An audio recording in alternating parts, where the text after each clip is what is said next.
Now we begin with new fallout over the Twitter censorship files. Elon Musk just fired one of the platform's top lawyers, James Baker. He was involved in the initial decision to censor the Hunter Biden laptop story. But Baker had quite the interesting resume before that. It included a stint at the FBI under James Comey, where he was a central figure in the Russia investigation. Baker even told Congress he personally reviewed the FISA application used to spy on the Trump campaign. Now he's accused of going behind Musk's back and reviewing the first batch of Twitter files, delaying the release of the second batch. Journalist Matt Taibbi, who first broke the news of the Twitter files, now reveals how Baker's role was unearthed. Tweeting, "Over the weekend, while we both dealt with obstacles to new searches, it was Barry Weiss who discovered that the person in charge of releasing the files was someone named Jim. When she called to ask Jim's last name, the answer came back, Jim Baker. My jaw hit the floor," says Weiss. The news that Baker was reviewing the Twitter files surprised everyone involved, to say the least. New Twitter chief Elon Musk acted quickly to exit Baker on Tuesday. Raymond, this guy is essentially the Forrest Gump of every major anti-Trump endeavor over the last 6 years, possibly plus.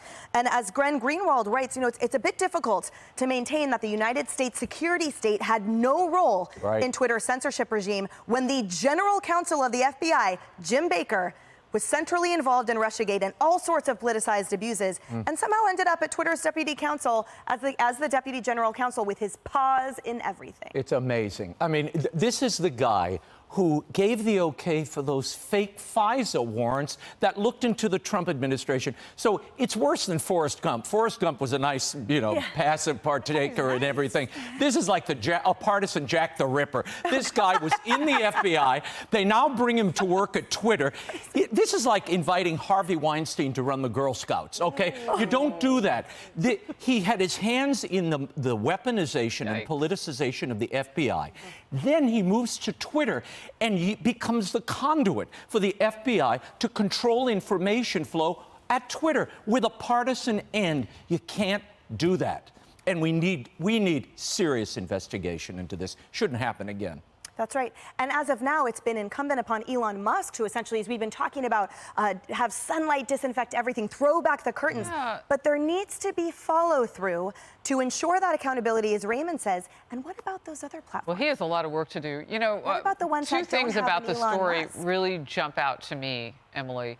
One of them is Elon Musk says he didn't know any of this was going on. Yeah. Okay, can he trust anybody who's there? Right. Like, no one is willing to tell Elon Musk what's going on? He was right when he said, I'm going to clean house. I don't know if he got all the way down to all the people who need to leave yet. So he's got a lot of work to do. I'm gonna borrow from Pete Hegseth, because he just spoke volumes on this last hour that really got me thinking. Facebook, other platforms, who are their Jim Bakers? Are we looking at a situation where campaign by the Democrats, particularly the Biden family, might have had some support with certain issues that we don't know about, because we didn't know about the Jim Bakers placed on platforms? Is there more than one of this type of thing going on? And you're right, investigating it and the follow through and all of that. But somebody's got, Elon Musk, and I said this last hour, he can't buy everything. No. So does he have to buy these other platforms to find out who's working there?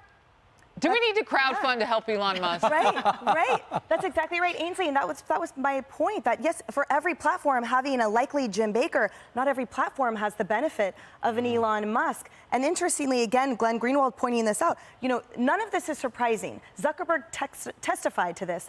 Twitter executives confirmed this. We're seeing it every day. And yet only liberal journalists and the Democratic functionaries are the ones that try to put this in doubt. Yeah, we definitely need to hold them accountable. We do know this is happening. This is not surprising to any of us. I think it's just nice and refreshing that Elon Musk has come in there. He has more money than anyone in the world and has come in just to pull the curtain back and to unpeel the onion, whatever the analogy is you want to use, so that we can see what's really happening, that we all knew was happening. And now we see it and we have proof. But listen to this. The FBI had the laptop in December of 2019.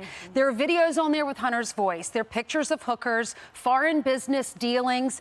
Why did it take 10 months? Finally, the New York Post reports it. Then they censor it at Twitter. Why the FBI had 10 months before the story came out? Why didn't they get to the bottom of this? Why didn't he get in trouble for this? Why didn't they verify it? What is so hard to verify about that? You play the videos. The FBI knew the New York Post had the story. They knew that Rudy Giuliani had the information, the hard drive. They had the story. So the FBI goes in, meets with social media once a week to talk to them about That's a lot. and say, guess what's coming? You're going to get hacking information. You're going to get a story. Just know it's hacking. And it probably is going to involve Hunter Biden, and it's probably going to drop in October right before the election. That's exactly what happened. So those social media companies said, this is what the FBI was telling us about. This must be the story. So here's my question. Why is the FBI involved in politics? They need to be separate entities so that we can trust this organization again. There are a lot of wonderful people that work there. There are a lot of people that aren't, as we know. The information was held from the American people to benefit one political party. And imagine if this had happened to Donald Trump. Imagine if this happened to any Republican. The story would be out there and all the networks would be reporting it. Right. And instead, I mean, ironically, coming after the Jim Comey egg on their face embarrassment, you would think that the FBI would go to great lengths to ensure their reputation remained sacred, that there was no questions about whether there was conflict of interest with their behavior. This just throws that out the window. Jim Baker to Jim Comey, hold my beer. Well, I mean, what it brings is a bigger point. So Ainsley makes a lot of valid points here. And while the Hunter Biden crime and the ties with the political party, that certainly needs to come out. We need some good journalism for it. Fox News is doing a great job. I wish these other media outlets would cover it maybe a little bit more. But Or at all. Or at all, right. But the cozy relationship between, with this big tech, with the White House, with the FBI, this should shock all Americans. I mean, this is feeling a little bit CCP-ish. I mean, a little bit Chinese Communist Party. And this goes against all of the fundamentals of what our country was built upon, minimal government intrusion. And all of a sudden, they are now molding what we see, what we hear, and they are having direct influences on our election. So I have to say carry this your analogy because a little bit further. Oh, wait, the sorry, CC Harris. Just to carry Raymond's analogy a little bit further, though. What's crazy to me is that, as you pointed out, like the sort of lurker, the stalker that's everywhere, the audacity of Jim Baker to remain at Twitter through Elon Musk assuming the chief role. How does that come into play? Well, this is picking up on what you all were talking about. The FBI, there are big questions about the FBI. What did they know? Why were they engaged in partisan electioneering? But they then moved key players and embedded them in these media operations. Right. Remember, Jim Baker was the guy who said when the FISA application came, he's like a drunk frat boy with 3 kegs. Let's go do it. Get all those warrants. Get it.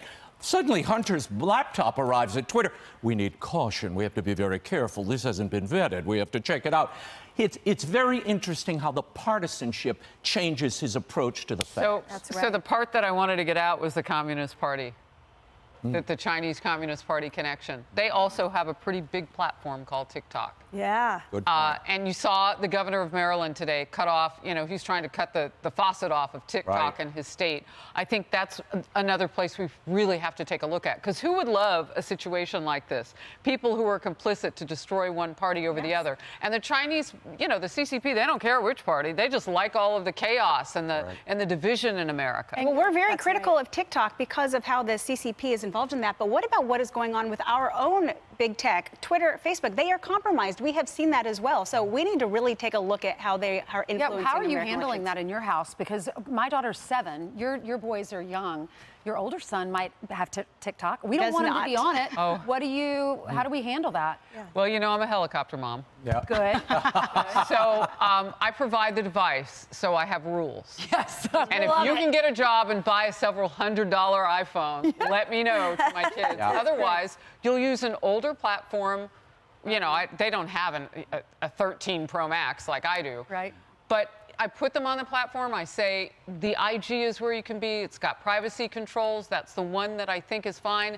If Instagram changes, I'm off to the next. They have to be on a platform that offers privacy. This is your next book. 13 and 15. When you were on Fox and Let's Friends co-write one last then. week. No, on Fox and Friends last week, I was asking you, give me all your advice, because I know your children are really good at sports and they're really determined and beautiful. So Thank you. But you have They're to that's focused. your stay. next book. You have to stay on them. You have to be you with do. them. Yeah. And at you every make it. step. You make it. I mean, compulsory. They know that when they step out of line, what's the first thing I'm coming for? Rather, that's the Absolutely. phone. Yeah. Because that's their thing. That's their And generation. later the car.